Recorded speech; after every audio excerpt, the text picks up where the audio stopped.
to introduce our first speaker. Now, this speaker has written many, many good books. This speaker has been on the telly. This speaker writes in quality newspapers. But that isn't why we want him. Why we want him is he talks a lot of sense. And very definitely, if the world listened to what he said, we would all be out of a job. And perhaps in our hearts that wouldn't be a bad thing if people did listen more to him. So without further ado, I would like to introduce the very eminent Oliver James.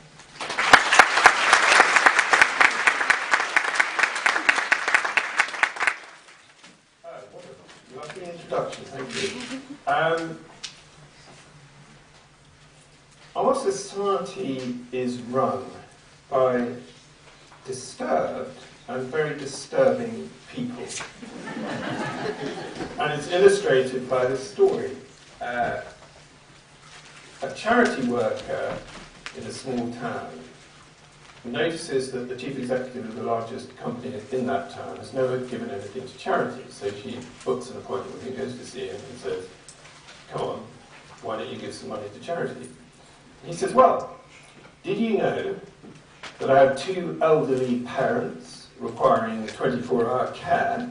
Did you know that I have a divorced sister with 4 children and no money? Did you know that my ex-wife looks after our severely disabled son, requiring very expensive medical equipment? If I don't contribute any money at all to helping them, what makes you think I'm going to give any money to charity?"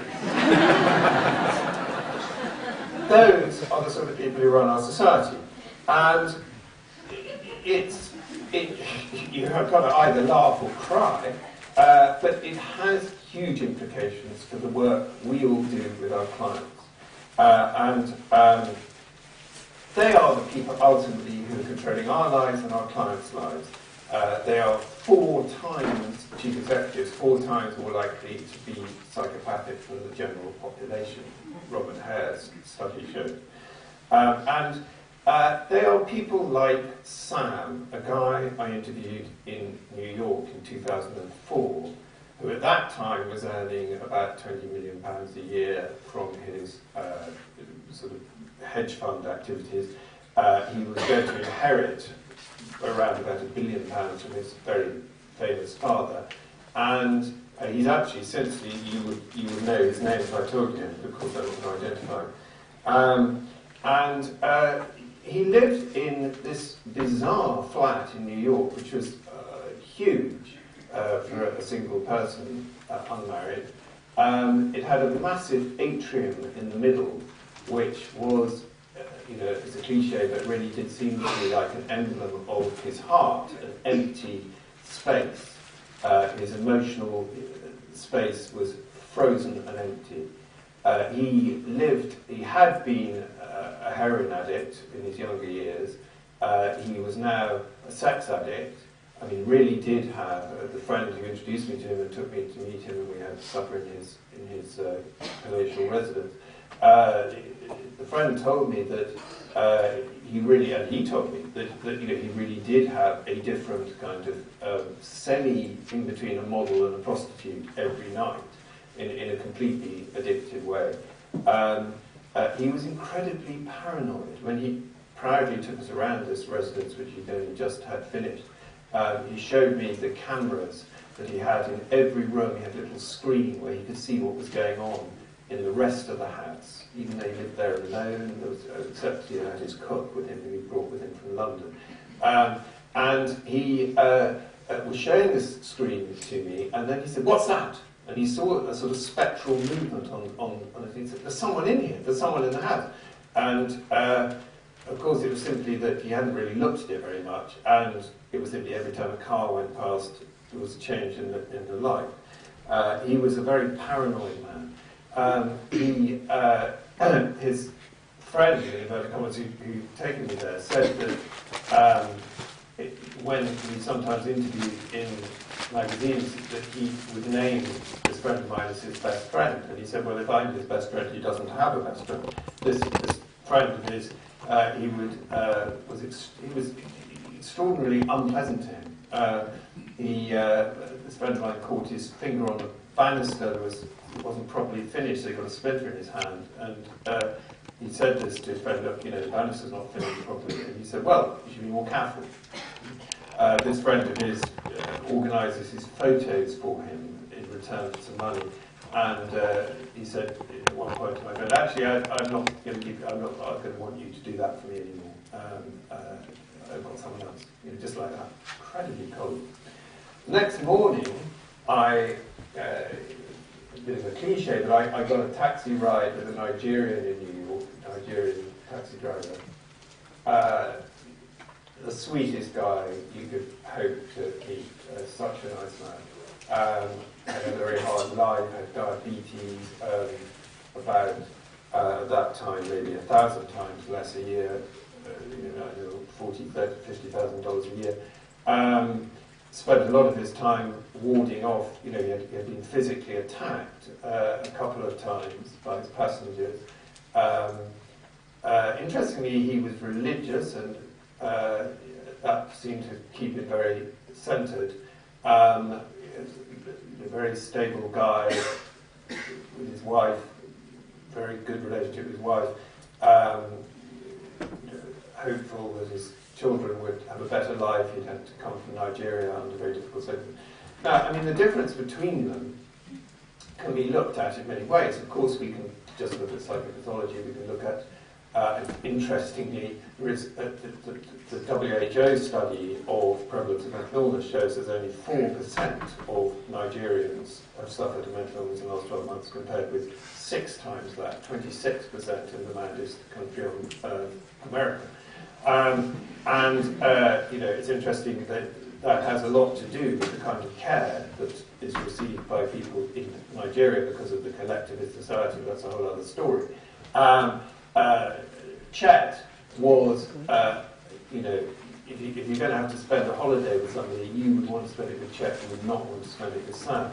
And you can look at it in terms of their childhood history, yes, of course, but you can also look at it in terms of what I have argued ad nauseam, is the concept of materialism, or what I call the affluenza virus, to make it popular.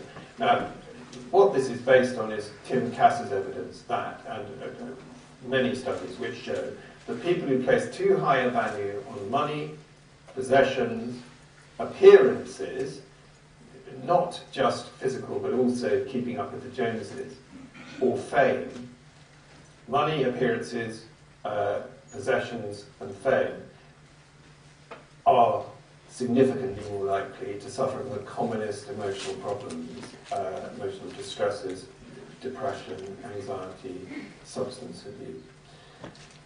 That evidence, I remember when I first read it, my jaw dropped. It was first published in, I think, 1996. Tim Cass published his paper on the dark side of the American dream. Of course, I've always sort of felt intuitively that was true, but I never knew that there was actually good, solid evidence for this proposition. And if you follow through the logic of that evidence, it would stand to reason that if it is true that materialism causes a greater likelihood of mental illness, it would be true that populations who are more materialistic would be more mentally ill. So I followed the logic of that, and I looked at the evidence. And indeed, it so happened that the WHO had done a very rigorous study, although of course there are flaws always in these kinds of studies, but it's the best there is, which showed that indeed there is twice as much mental illness in the English-speaking, free market economic, Thatcherite, Reaganomic societies, what I call the selfish capitalist societies, which also happen to be the English-speaking ones. So we're looking at America, the UK, Australia, Canada, New Zealand. There is twice as much mental illness in those countries compared with mainland Western Europe. It's a staggering difference. So it's 23% average for those countries, compared with 11.5, exactly half, in mainland Western Europe.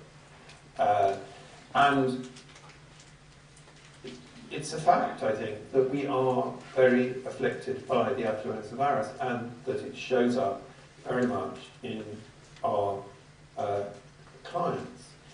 What is it exactly about materialism that makes you more mentally ill? To put it very simply, it's that it focuses you on having rather than being, as Eric Fromm so famously put it, to have or to be. It's the name of one of his books. And it encourages you to conflate real needs, which all psychologists everywhere, even the most boringly cognitive, that even in the Department of Experimental Psychology in Cambridge, they would agree that human needs are very basic. Things like for emotional security, for feeling a sense of companionship with intimates, etc. Keep it whatever you like, per many 6 or 7 of those things, and everyone will agree to them. Fundamental real needs conflated with confected wants. And in our society, for 50 years, there has been 4 times more spent per capita on advertising compared with mainland Western Europe. That's in America. It's twice as much in the rest of the English-speaking world compared with mainland Western Europe. Advertising, advertisers are quite open about this, and you see it when you watch Mad Men, but it's also empirically demonstrated. Advertisers explicitly see it as their job to encourage the population to be discontented with their possessions, obviously. This toothpaste will be better than that toothpaste. But also with their bodies and with their very selves. And there has been a very systematic attempt, it's incredible really to think of it, to create this massive industry deliberately encouraging us to conflate our needs with our wants. Resulting, of course, when combined with the selfish capitalist system, which is essentially a giant Ponzi scheme, as we discovered in 2008, in which nobody seems to have noticed, and we just carried on. In fact, the question was the credit crunch. The idea that the answer is uber Thatcherism is, to me, truly bizarre. But what it encourages, of course, that system is debt. Massive, massive debt on a national scale, but also personal debt. If you look at the evidence on the rise in personal debt between 1980 and just before the credit crunch, 2007, you go from 200 million in this country, 200 billion, sorry, in this country. It went up to 500 billion from 1980. It went up from 200 to 500 billion by 1990 in those 10 years. And then Blair, or Blatcher as I call him, accelerated it. It went up to 1,500 billion by 2007 before the credit crunch. And unfortunately it's still going on, in fact, despite everything. And a very simple study by Rachel Jenkins showed that, and this is something that we don't, as I often forget, do we enough discuss with our clients their actual financial position? Because Rachel Jenkins' evidence showed that if your client, if somebody has 6 or more debts, like they've got a mortgage, but also the credit card, the bank, all the different ways you can accrue debt. If you have 6 or more debts, you are 6 times more likely to have a mental illness compared with somebody who has 0 debt. And it shows up in our clients' symptoms. The effect of Blatcherism and Thatcherism show up in the very, don't get me started on the way feminism has been distorted in the English-speaking world, the men in skirts feminism, as opposed to the kind you see in mainland Western Europe, which is much more about men changing. The kind we have is women adopting the worst possible characteristics of men, which is brilliantly described by Helen Fielding in Bridget Jones. We see Bridget Jones sitting before us again and again and again. I have 2 examples of that sitting before me at this present time with clients. And then we also see the extent to which you can ramp up, in the selfish capitalist system, you can ramp up obsession with work, obsession with working too hard, obsession with your status, which leads in the workplace, which leads particularly in men to very strong senses of feeling like a loser. And even if many winners feel like losers. I actually have a senior client in a very important media organisation at the moment, and he feels like a loser despite the fact that he's right there at the top. It's quite extraordinary how profoundly this is penetrated through. And this is a guy who actually had a very good early infancy, interestingly. More technically, the motive, the mechanisms by which this has been described in Richard Ryan and Edward Dessie's work, if you go to the website Self-Determination Theory, one word, self-determinationtheory.org. Just look up self-determination theory in Google. You'll see an absolute treasure trove of PDFs of scientific papers describing what I'm about to very briefly outline, the distinction between extrinsic goals and motives and intrinsic goals and motives. This is the clearest way of expressing the damage that materialism does to us. Extrinsically motivated people are focused on rewards, are focused on looking outwards for definition. Intrinsic are much more likely to be flow, the concept of flow, I'm sure you're all familiar with, in the zone. The best way of describing it, I think, is my 9-year-old son, who I'll return to a little bit later. He turned 9 in January, and he still gets enormous pleasure out of the idea that he is Nibbles the squirrel. When he's being Nibbles the squirrel, he is in the zone. He's one happy boy. At other times, he's very happy to play with his Lego men still, at age 9. And some of his, I think, the happiest part of his day, yes, he watches The Simpsons or whatever, but spends too much time killing people on computer games. But his happiest time is actually when he's playing with the Lego men. That is intrinsic motivation and goal personified. And we must all search for that in ourselves, which I will return to. Of course, there are childhood causes to who is vulnerable to affluenza. So all of us are infected, but some more than others. And the explanation is well documented and quite simple. Of course, at one level, it's simply learning the wrong values from your parents. At the simplest level, it's what's called social learning. So, if you've got Tony Blair as your dad, what chance have you got of not developing affluenza, or particularly Cherie as a mother?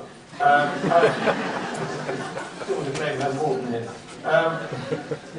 But at a more dynamic level, the formulation is the distinction between you adopt your parents' values, you adopt them through identification, in which you choose them, in which one I would hope and pray that my son has done that, rather than introjected them, as the term is used, but it is obviously a psychoanalytic term that has another meaning. But in this context, they use introjection to mean coerced values. So you basically put a lot of pressure on your child. In most cases, even through thumping, it's more through love is conditional on performance.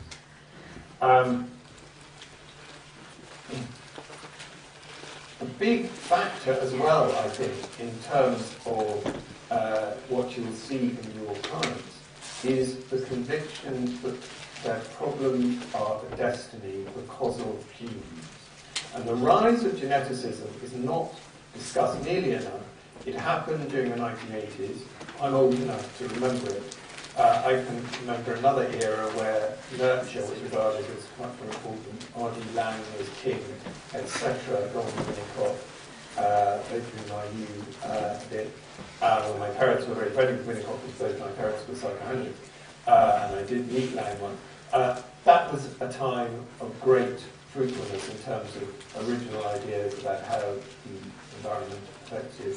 We then entered a very dark period in terms of theory, although not, as I come to in a moment, in terms of scientific evidence.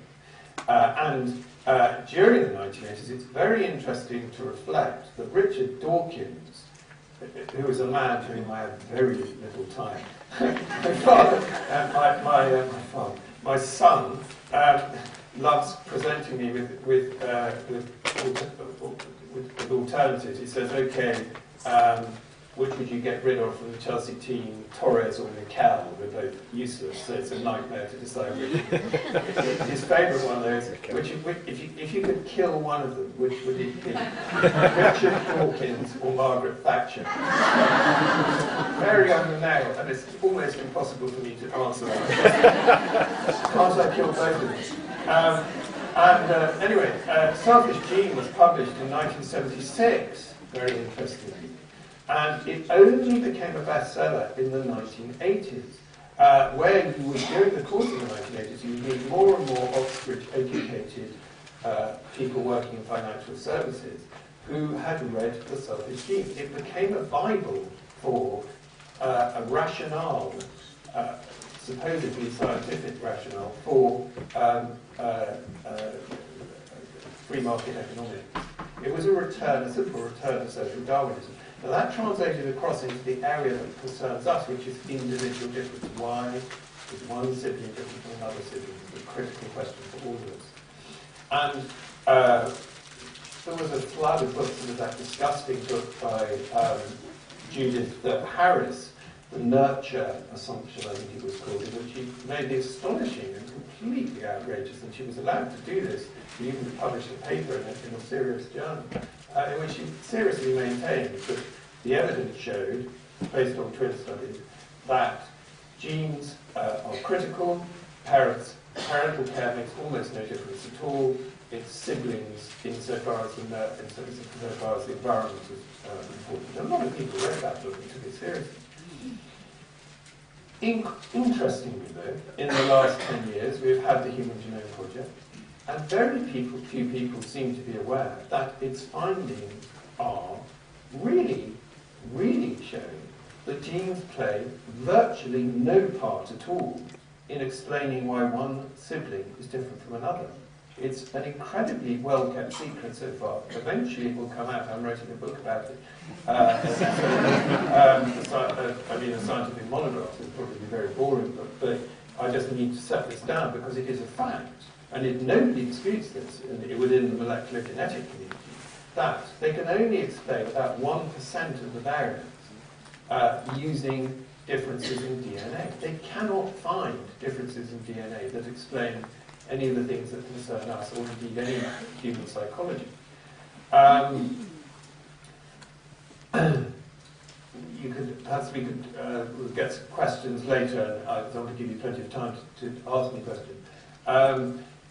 If you're curious about that assertion of mine. But it's actually a fact that it is only 1%. What, of course, is contested. They have invented what you might call a theoretical protective balance called a literature on the missing heritability.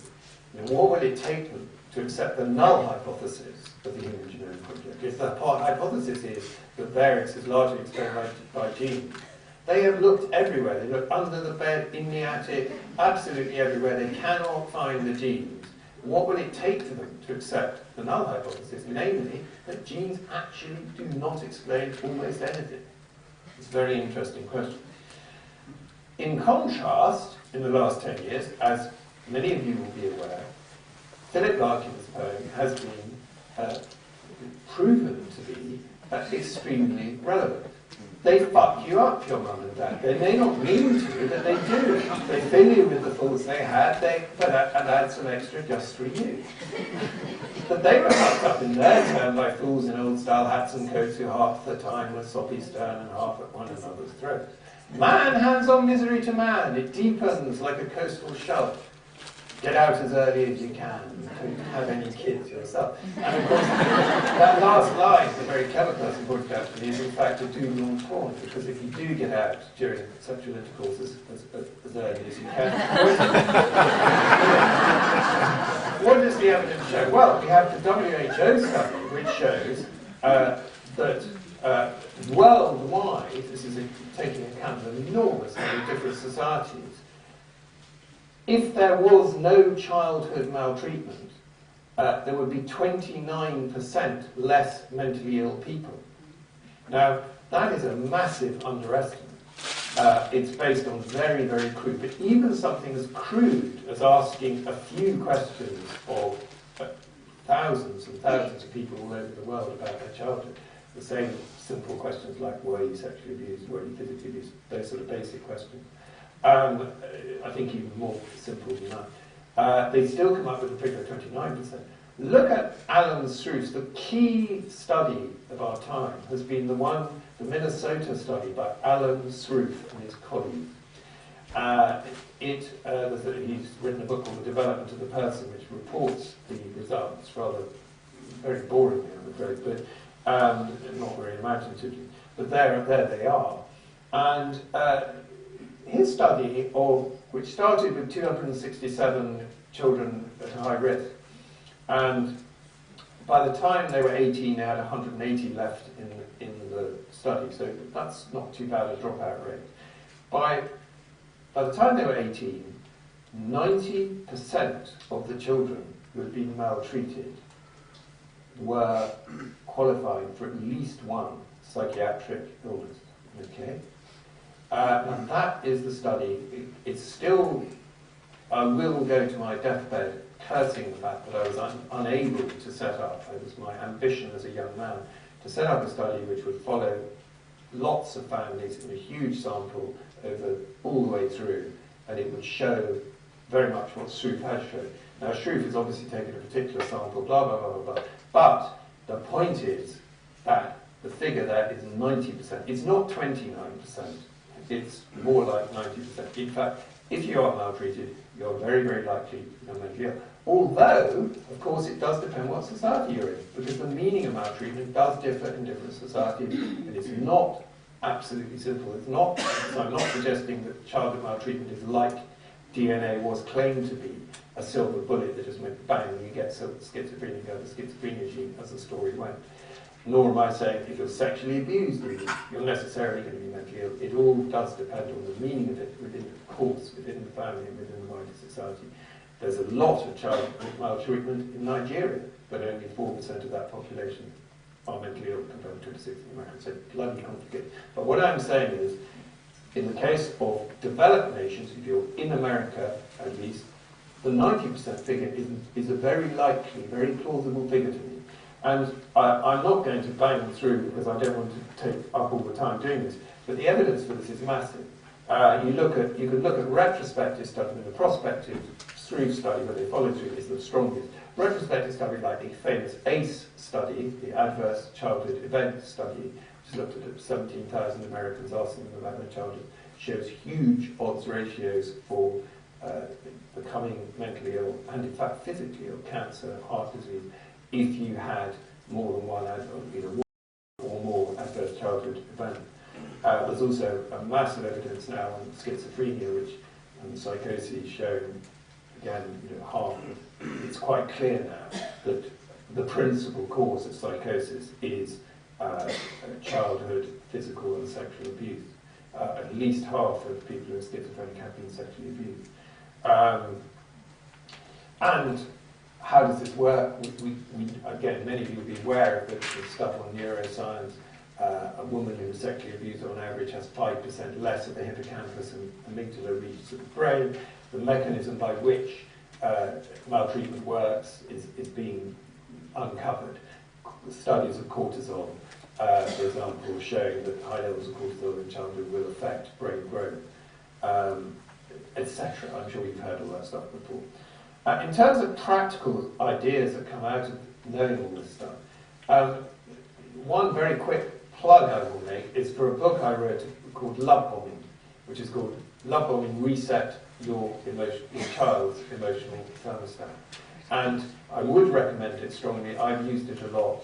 If you have clients who are mothers who've got a 3 to 12-year-old early puberty child, Love Bombing is an amazingly effective, you get a massive amount of buck for your bite for your buck, because all it requires is for the mother to go away with the child for a brief period and preparing the child in advance, telling the child they are going to be in control. We're going to do exactly what you want, preferably for a weekend, preferably for a night away or 2 nights away, and that the mother is going to tell the child that she loves it and really mean it, even though she may be sick to the back teeth of this child.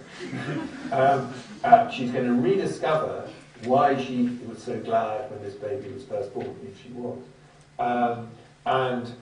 It's extraordinary what an effect it has anyway. But that's one simple practical here. On a more, in terms of the work we do, of course hypnotherapy has played a crucial role in uncovering the early years, starting with Schalke and Freud, onwards. And particularly interests me the extent to which hypnotherapy has been critical in understanding multiple personality disorder. I have been working, in fact the book I'm writing at the moment is very much about this, is about the idea that we all have multiple selves. That the idea that this is only some kind of weirdos who have different names, multiple personality disorder, this idea is completely wrong. Actually, MPD is a really useful model for understanding all of us. We all have lots of different selves.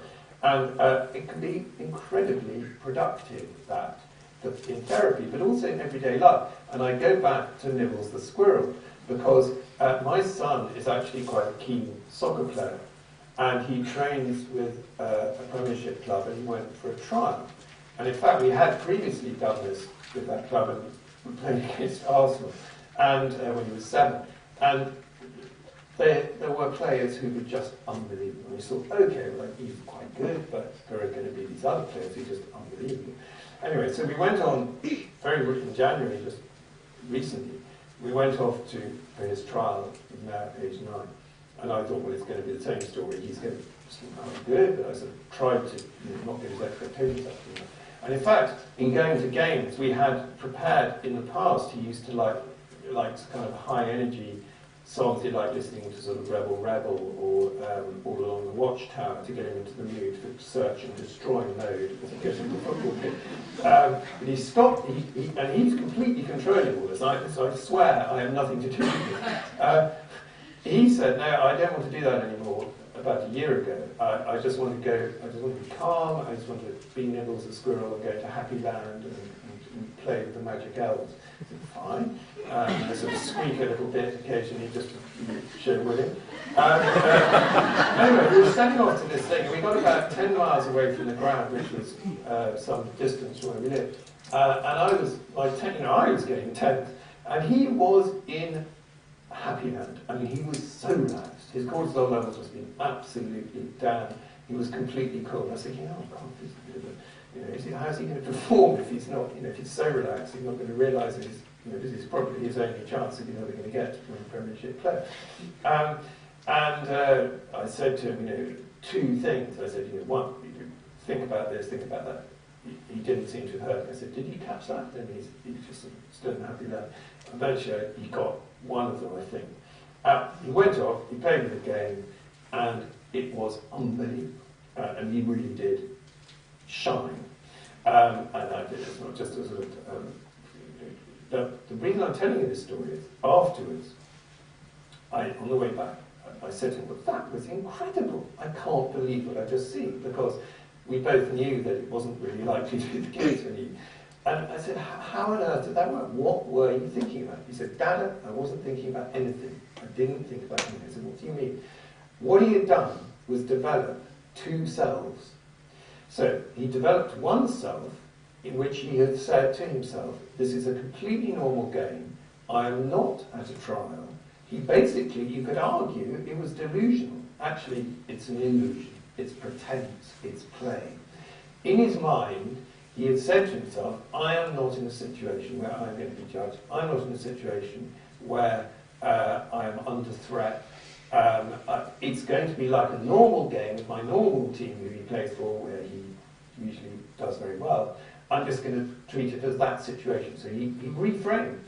At the same time, he had another self. I said, so that was all that was going on. He said, well, no data as well. I was obviously thinking, because he was playing amazing, and he really did raise his game, and he was up against some of the best players of his age in the country. And they're saying, well, yes, but surely that wasn't...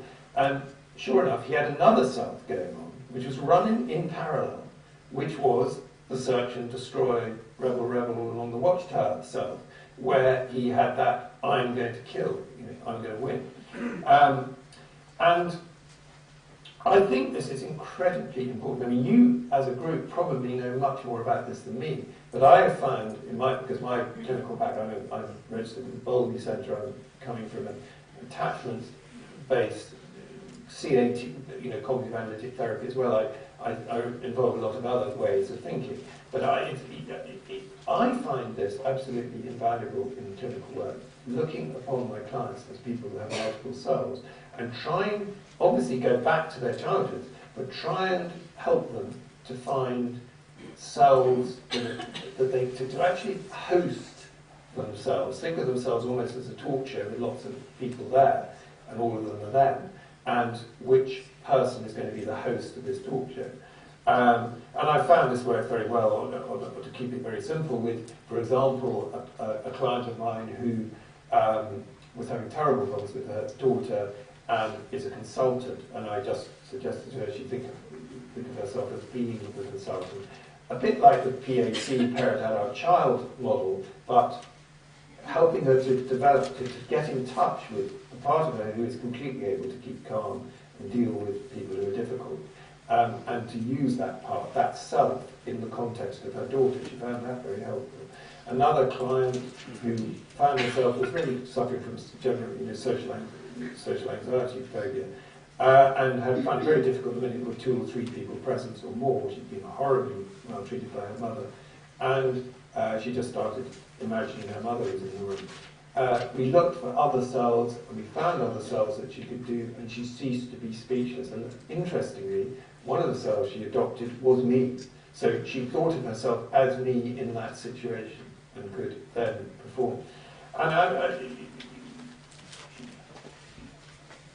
the story of David Bowie, which I've actually written about in my present book, is particularly fascinating in this context. A man who had 3 of his mother's was one of 6.